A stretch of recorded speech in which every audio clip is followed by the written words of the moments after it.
हवा बनकर आती और घटा बनकर छा जाती, तलवार चलाती तो दुश्मन पर बिजली गिरा देती, नेजा घुमाती तो हरीफ की सांस रुक जाती। वो सिपाहनाज थी, हुस्न की आग थी, जिस पर नजर डालती उसे कोयला बना देती। वो आफत की पुरकला, समंदर की मलिका, बुहैरा रोम की डाकू रानी, जिसका खौफ अंदलुस की ईसाई मलका इजाबेला और फर्नांडो के महल तक छाया हुआ था, और गरनाता और करतबा में उसके हम वतनों के बहने वाले खून की नदियां उसके जज्बा इंतकाम का सरमाया थी। हिस्पानिया से मराकश के साहिलों तक फैली खातून बहरी कज़ाक की ये कहानी आपको नए तारीखी हकायक से आशनाई देगी। मैं हूँ अजीम राना और आप देख रहे हैं सुनो डिजिटल। नाजरीन, ये कहानी है बुहैरा रोम के पानियों से उठने वाली उन चोरीदा लहरों की, जिन पर एक मुसलमान औरत ने 27 बरस हुकूमत की। कई ममालिक के हुक्मरानों और बादशाहतों के लिए चैलेंज बन जाने वाली बहरी कज़ाकों की इस मलका का नाम आयशा था, लेकिन सब उसे सईदा अल हुर्रा कहते थे, यानी एक आजाद औरत। सकूत अंदलुस के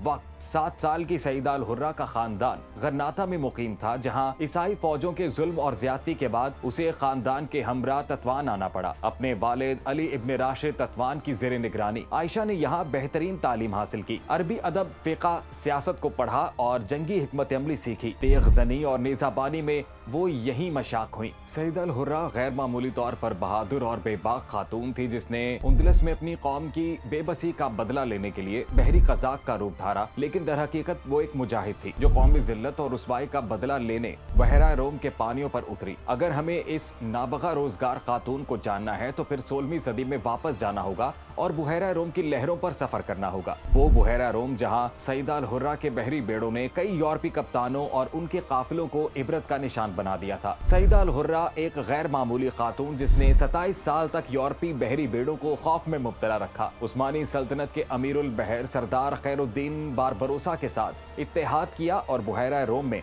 ईसाई हुकूमतों का नातका बंद कर दिया। वो खातून जिससे मराकश के बादशाह ने उसकी गैर मामूली खसूसियत के सबब जरूरत पर मबनी इश्क किया और उसकी ख्वाहिश पर अपना दारुल हुकूमत छोड़कर तत्वान आकर शादी की। यह आयशा की दूसरी शादी थी। पहली शादी उसकी जवानी में तत्वान के बूढ़े हुक्मरान अली अल मुंदरी से हुई। बूढ़े हुक्मरान से शादी आयशा के लिए ताकत हासिल करने का जरिया थी। तत्वान इस वक्त बुहैरा रोम का अहम बहरी मरकज था, जिसे सकूत के बाद अंदलसी मुहाजिरीन ने अपना नया घर बनाया था और यहाँ वो अपने खोए हुए वतन का बदला लेने की मंसूबा बंदी में मसरूफ थे। 1515 में जब शौहर का इंतकाल हुआ तो 30 साला आयशा ने फौरी इक़्तिदार संभाला। वो तत्वान की वाहिद हुक्मरान बन गई और अब वो सईदा अल हुर्रा कहलाने लगी। वो आसाबी लिहाज से गैर मामूली तौर पर मजबूत हुई। अंदलुस की अपनी सरजमीन पर 7 साल की उम्र में मिलने वाली जिल्लत और खानदान के हमरा मुल्क से फरार के वाकयात उसकी याद का हिस्सा बन चुके थे। वो एक आजाद औरत और अमली हुक्मरान थी। उसने अपने आबाई शहर इल्म और अदब के मरकज गरनाता को आजाद कराने का अमली मंसूबा बनाया। उसने तारीख बदलने वाला फैसला किया, यानी बुहैरा रोम में ईसाई काफिलों को लूटने का फैसला। सईदा अल हुर्रा अब एक बहरी कज़ाक के रूप में सामने आई थी। सईदा अल हुर्रा जानती थी कि अकेले वो स्पेन और पुर्तगाल के खिलाफ कुछ नहीं कर सकती, इसलिए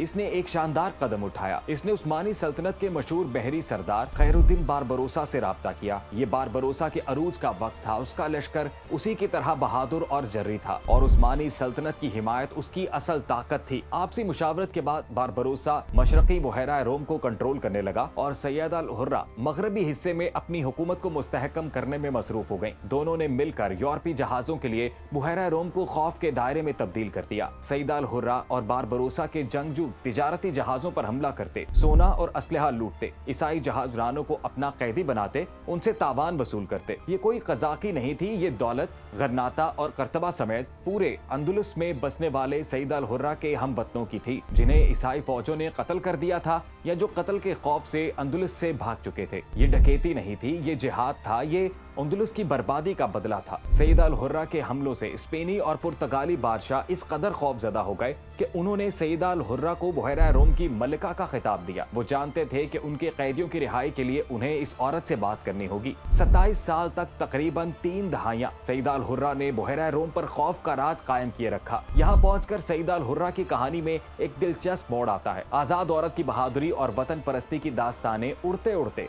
मराकश पहुंचती हैं, जहां के बादशाह अहमद अल वतासी सईद अल हुर्रा से शदीद मुतासिर होते हैं और तत्वान की हुक्मरान को शादी का पैगाम भेजते हैं। वो दरअसल ताकतवर औरत से सियासी इत्तेहाद चाहते थे। बादशाह की पेशकश को सईद अल हुर्रा मशरूत तौर पर मंजूर करती हैं और जवाब देती हैं कि अगर बादशाह मुझसे शादी करना चाहते हैं तो उन्हें तत्वान आना होगा, मैं फैज नहीं जाऊंगी। ये इंतहाई बेमिसाल शर्त थी कि किसी बादशाह को शादी के लिए अपने शहर बुलाया जाए और बादशाह को अपना मुल्क छोड़ना पड़े। ऐसा कभी नहीं हुआ था, लेकिन अहमद अल वतासी अपनी सियासी जरूरत की वजह से मजबूर था, इसलिए उसने सैयद अल हुर्रा की ये शर्त मान ली। 1541 में मराकश की तारीख में पहली और आखिरी बार बादशाह ने अपने दारुल हुकूमत से बाहर शादी की। ये सैयद अल हुर्रा की ताकत का सबूत था। ये शादी वाकई सियासी इत्तेहाद के लिए थी। दोनों कभी एक दूसरे के साथ नहीं रहे, लेकिन एक ताकत जरूर बन गए। 27 साल की बेमिसाल हाकमियत के बाद सैयद अल हुर्रा के इख्तदार का सूरज ढलने का वक्त आ गया, लेकिन ये जवाल एक दर्दनाक सूरत में आया। 1542 में आजाद औरत को अपने दामाद की बगावत का सामना हुआ। ये वही शख्स था जिसने इस पर भरोसा किया था और जिसे अपने इख्तदार में शरीक किया। सैयद अल हुर्रा के दामाद ने महल पर धावा बोला और अपनी खुशदामन को बरतरफ करके इख्तदार पर कब्जा कर लिया। यूं 27 साल की हुकूमत एक दिन में खत्म हो गई। सैयद अल हुर्रा की तमाम जायदादें, खजाना और बहरी बेड़ा जब्त कर लिया गया। वो औरत जो कभी बुहैरा रोम की मलका थी, अब एक आम शहरी बन गई। इसे तत्वान छोड़कर खाली हाथ अपने बचपन के शहर चफचाउन वापस जाना पड़ा। वहाँ उसने अपनी बाकी जिंदगी गुमनामी में गुजार दी। सैयद अल हुर्रा का इंतकाल कब और कैसे हुआ, तारीख इस हवाले से खामोश है। सैयद अल हुर्रा की जुर्रतमंदाना दास्तान की बुनियाद गन्नाता से जिला वतनी के गम पर मबनी थी, इसीलिए उसकी जिद्दोजहद मुस्तहकम सूरत इख्तियार न कर सकी। लेकिन ये एक हकीकत है कि 16वीं सदी में जब औरत मर्द की मलकियत थी, सैयद अल हुर्रा ने आजाद औरत की शनाख्त पाई और 3 दहाइयों तक औरत की बसीराना हिकमत का सबूत पेश किया। एक आजाद औरत को सलाम। तो आपको ये कहानी कैसी लगी, कमेंट सेक्शन में जरूर बताइएगा।